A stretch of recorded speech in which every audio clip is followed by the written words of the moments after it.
Good evening. Thank you so much for the warm welcome in being here. It's a pleasure. It's my first time here in your beautiful city.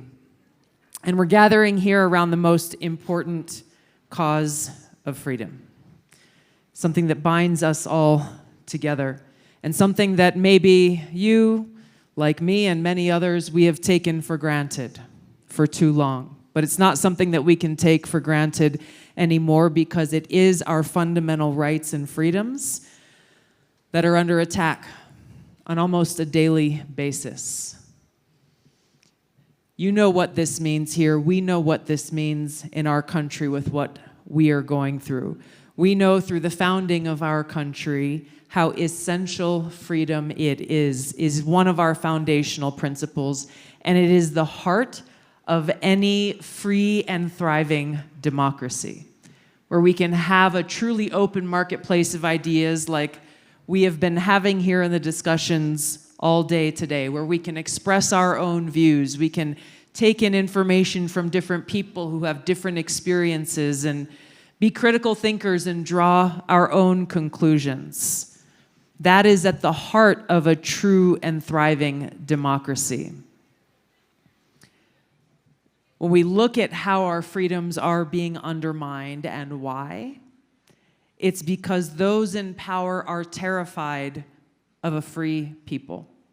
They're terrified of us actually being able to think for ourselves and make decisions for ourselves. Because we, the people, are the greatest threat to their power and their ability to hold on to power. We've seen different examples of egregious abuse of power, different examples of how those in positions of power in our government try to take our freedom away, but I know for us, I have never seen this more brazen than it is now. It used to be that they would maybe try to do this behind the curtains or behind the scenes, but it's happening now in broad daylight. I have personal experience with this. Quite recent, actually. I first enlisted in the United States Army over 21 years ago, like a lot of Americans, because of the Islamist terrorist attack on our country on that day, to go after and defeat those terrorists. I've deployed to war zones in the Middle East and to Africa. During that time, I still currently serve as a lieutenant colonel and a commander. I've put my life on the line to ensure the safety, security, and freedom of our country and our people. So you might imagine the deep sense of betrayal that I felt when just a few weeks ago I learned that I was placed on a secret domestic terror watch list by my own government. By the way, I also served in the United States Congress for 8 years on the Foreign Affairs Committee, the Armed Services Committee, the Homeland Security Committee.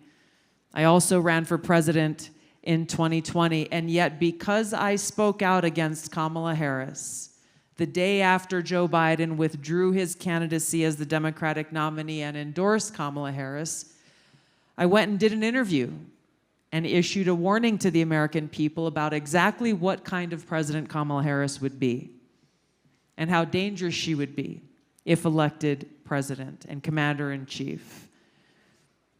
Because of my speaking out, the very next day, as I was traveling, I was subjected to in-depth searches and every flight thereafter, and it wasn't until some U.S. Air Marshal whistleblowers came forward that I actually understood why. The very next day after I spoke out against Kamala Harris and what kind of president she would be, I was added to a secret terror watch list called Quiet Skies.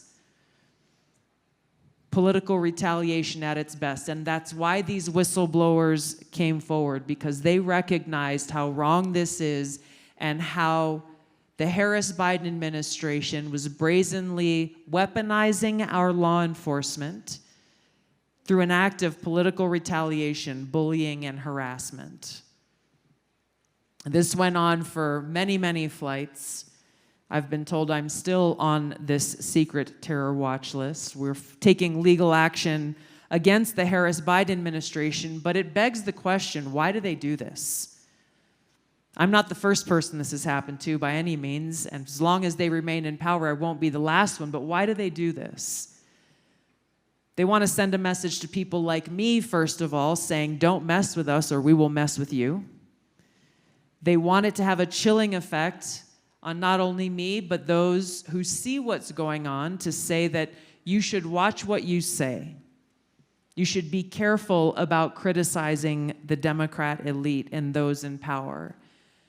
Because if you do that, if you challenge their authority, then you too will potentially be subject to that political retaliation.